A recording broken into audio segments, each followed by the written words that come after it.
आइए इस बात पर सोचें कि परमेश्वर ने पहला मनुष्य बनाते समय एक पल के लिए क्या किया होगा। यह इतनी अद्भुत और आश्चर्यजनक बात है कि हमें जरूरत है कि इन बातों पर एक बार फिर सोचें। इन सब बातों को अपने अंदर समाने में वक्त लगता है, क्योंकि अब सब कुछ कितना भिन्न हो चुका है। हमें उन बातों पर ध्यान करना चाहिए जो परमेश्वर ने शुरुआत में सृजी, ताकि हम समझ सकें कि हमने क्या खोया है। हमें उन बातों के लिए दुख मनाना चाहिए, ताकि हम उन चीजों के लिए आशा लगाए रखें जो परमेश्वर बहाल करेगा। प्रभु परमेश्वर जो सारी सृष्टि का बनाने वाला है, अपने निर्माण के लिए उसने एक शानदार उपहार और घर के रूप में यह अविश्वसनीय ब्रह्मांड तैयार किया। मनुष्य को परमेश्वर की छवि में बनाया गया। उन्हें सारी सृष्टि से अलग एक उच्च और योग्य बनाया। वे विपुल आराधना के साथ अपने योग्य परमेश्वर की उपासना कर सकते थे। उन्हें अच्छे विचार दिए गए ताकि वे उसकी शक्ति, रचनात्मकता और प्रतिभा को समझ सकें। परमेश्वर मनुष्य के द्वारा इन शानदार गुणों को प्रतिबिंबित करेगा जो उसकी सिद्ध और मनभावन इच्छा को पूरी करते हैं। परमेश्वर ने मनुष्य को अपने करीब रखने के लिए बनाया, ताकि वे उसके निरंतर प्रेम को अवशोषित और उनकी प्रशंसा और उस पर कुल निर्भरता के माध्यम से उसको वापस दे सकें। जिस प्रकार सूरज अपनी गर्मी और ज्योति को दिखाता है, उसी प्रकार परमेश्वर अपने प्रेम और अनुग्रह को उन पर बरसाता है, ताकि वे उसकी ज्योति संसार में फैला सकें।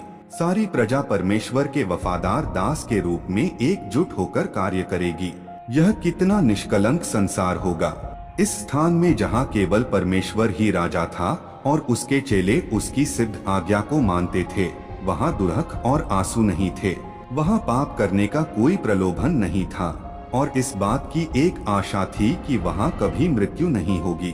उसने उन्हें केवल अच्छी और शुद्ध और सिद्ध बातों के लिए बनाया कि उनके भीतर इन बातों के लिए भूख हो। अपने यशस्वी परमेश्वर के लिए उनके भीतर अंतहीन और सिद्ध सम्मिलन था। कभी नहीं समाप्त होने वाली सुरक्षा और शांति उनके पास थी।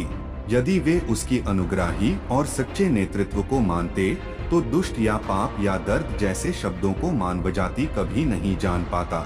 वे कभी भी इन भयंकर बातों की कल्पना नहीं कर पाते।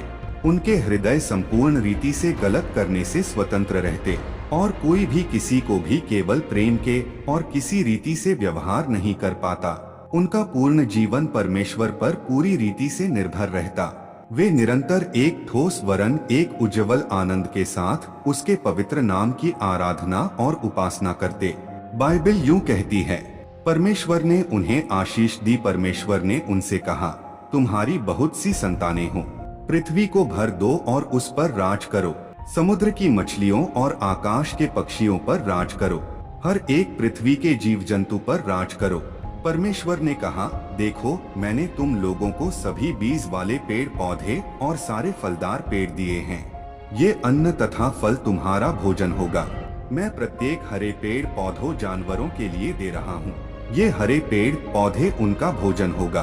पृथ्वी का हर एक जानवर, आकाश का हर एक पक्षी और पृथ्वी पर रेंगने वाले सभी जीव जंतु इस भोजन को खाएंगे। ये सभी बातें हुई। परमेश्वर ने अपने द्वारा बनाई हर चीज को देखा और परमेश्वर ने देखा कि हर चीज बहुत अच्छी है। शाम हुई और तब सवेरा हुआ। यह छठवां दिन था। परमेश्वर के सृष्टि को बनाने के कार्य, पौधे और पशु, मछलियाँ और पक्षी और फल, ये सब मानवता के लिए दिए गए शानदार तोहफे थे। उन्हें सबसे बेहतरीन ताजा खाना खिलाया जाएगा जो पूरी तरह से उनके संपूर्ण शरीर की जरूरतों के अनुसार हो। उनसे कहा गया कि उनकी बहुत सी औलाद हो और वे पूरी तौर से स्वस्थ होंगे। वे बीमार नहीं होंगे। उनके बच्चे एक आदर्श दुनिया में बड़े होंगे और फिर उनके बच्चे भी होंगे। बहुत जल्द परमेश्वर के भव्य आशीर्वाद का आनंद लेने के लिए धरती पर कई सैकड़ों और फिर हजारों तादाद में लोग होंगे। लेकिन इस महान उपहार के साथ बड़ी जिम्मेदारी आ गई। उन्हें उसके निर्माण का बहुतायत से शासन करने का अधिकार था, लेकिन यह उस पर पूर्ण निर्भरता में किया जाना था। उन्हें अपने दिव्य राजा के प्रति वफादारी के साथ रहना था। परमेश्वर के सृष्टि को बनाने के हजारों साल पश्चात आदम का वंशज एक महान राजा होगा जो परमेश्वर की रचना पर एक खूबसूरत गीत लिखेगा। यह हमें उस दुनिया की प्रशंसा करना सिखाएगा जो परमेश्वर ने शुरुआत में हमारे लिए बनाई थी।